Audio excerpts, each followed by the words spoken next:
Ah, la préparation d'un voyage. On pense aux billets d'avion, à l'hôtel, aux activités, mais il y a un truc, soyons honnêtes, qu'on a tendance à remettre à plus tard, l'assurance voyage. Et pourtant, c'est peut-être la décision la plus importante que vous prendrez. Alors, comment on fait pour choisir la bonne, celle qui peut carrément sauver un voyage?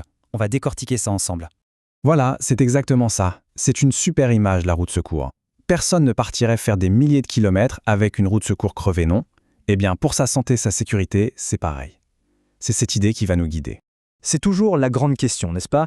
Est-ce que c'est juste une dépense en plus, de l'argent qu'on pourrait mettre ailleurs, ou est-ce que c'est un vrai investissement pour sa tranquillité? Pour répondre, je crois que rien ne vaut une histoire vraie. On va parler de Marc. Marc, il part à Lima et il se dit, comme beaucoup de gens, 80 €, c'est 80 €. Ça me paiera quelques bons repas, des souvenirs, l'assurance, bof, ça ira. Une toute petite décision, en apparence, sauf que cette petite décision va transformer son voyage en cauchemar. Et paf! Le coup de malchance. L'imprévu total. Une crise d'appendicite. Direction les urgences. La facture de la clinique privée, 25 000 €. D'un seul coup, les 80 € qu'il voulait économiser, ça paraît complètement dérisoire. Il a dû appeler sa famille, paniquer, pour qu'on lui envoie l'argent. Voilà. L'enjeu, il est là. L'histoire de Marc, elle nous amène tout droit vers l'erreur numéro 1, la plus commune de toutes. Penser qu'on est super bien couvert juste avec sa carte bancaire. Mais est-ce que c'est vraiment le cas? On va creuser un peu. On a tous ce réflexe. Pas de souci, j'ai payé mon billet avec ma carte Gold ou ma première, je suis tranquille. Attention, c'est un mythe qui a la vie dure. Et on va voir ensemble ce qui se cache vraiment derrière cette idée. Alors là, les chiffres sont sans appel, regardez bien. Le plafond médical d'une carte, 155 000 €. Ça peut sembler énorme, mais en face, une assurance spécialisée, ça grimpe jusqu'à 10 millions d'euros. Ce n'est juste pas comparable. Une journée d'hospitalisation aux USA, ça peut coûter 10 000 €. Le calcul est vite fait.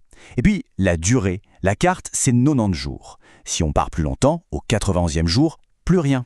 Et je ne vous parle même pas des franchises, qui sont souvent élevées, ou des sports un peu à risque, qui sont presque toujours exclus. Et là, attention, c'est le détail qui change absolument tout, l'avance de frais. Qu'est-ce que ça veut dire? Eh bien, sans ça, même si on est couvert, c'est à nous de sortir les 25 000 € de Marc de notre propre poche. Et ensuite, on attend des mois pour être remboursé si tout va bien. Avec une bonne assurance, c'est elle qui paye directement l'hôpital. On n'avance pas un centime. C'est la différence entre une grosse galère et une ruine financière. C'est simple, c'est un critère non négociable. Bon, ok, on a bien compris pourquoi il faut une assurance spécifique. Maintenant, la grande question, laquelle choisir? Le marché est immense, ça peut faire un peu peur. Mais la bonne nouvelle, c'est qu'il y a une assurance pour chaque profil, on va y voir plus clair. Ce petit tableau, c'est un peu votre guide de départ. On voit tout de suite les grandes lignes. Eimondo, c'est pour ceux qui gèrent tout sur leur smartphone. Shapka, c'est la référence pour les familles ou les tours du monde. ACS, parfait pour les budgets serrés. World Nomads, pour les fans de sensations fortes. Et Safety Wing, pour les nomades digitaux avec son système d'abonnement. Bien sûr, pour savoir ce qui colle parfaitement à son projet, le plus simple, c'est d'utiliser les liens dans la description pour avoir des devis personnalisés. C'est rapide et ça change tout. Prenons Eimondo par exemple. Leur gros point fort, c'est leur appli. Imaginez, vous êtes au fin fond de la Thaïlande, un souci de santé. Pas de panique. On sort son téléphone, on ouvre l'application et on discute en direct avec un médecin 24 heures sur 24. C'est ça la tranquillité d'esprit en 2024.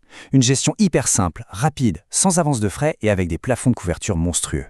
À l'autre bout du spectre, on a ACS. Leur mission, c'est de prouver qu'on peut être très bien assuré sans se ruiner. Leur contrat Globe Traveler, pour les moins de 35 ans par exemple, il est super compétitif. On a une couverture santé vraiment sérieuse pour un budget maîtrisé. C'est la preuve qu'on peut voyager intelligemment sans sacrifier sa sécurité. Voilà, on a toutes les cartes en main. On sait que la carte bancaire, ce n'est pas suffisant. On connaît les grands noms du secteur et leurs spécialités. Il ne reste plus qu'à trouver la perle rare, celle qui est faite pour son prochain voyage. Et en fait, c'est super simple. L'étape numéro 1, la plus importante, il faut cliquer sur les liens qu'on a mis juste en dessous, dans la description.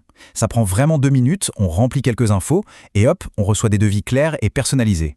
Ensuite, il n'y a plus qu'à comparer tranquillement ce qui est inclus, et le résultat, c'est qu'on part l'esprit totalement libre en sachant que quoi qu'il arrive, on est couvert. C'est aussi simple que ça. Au final, l'assurance voyage, ce n'est vraiment pas une dépense. C'est le meilleur investissement qu'on puisse faire pour sa sérénité. Tous les outils pour comparer et trouver la meilleure offre sont juste là, dans la description. Cliquez, comparez et surtout, profitez à fond de votre aventure.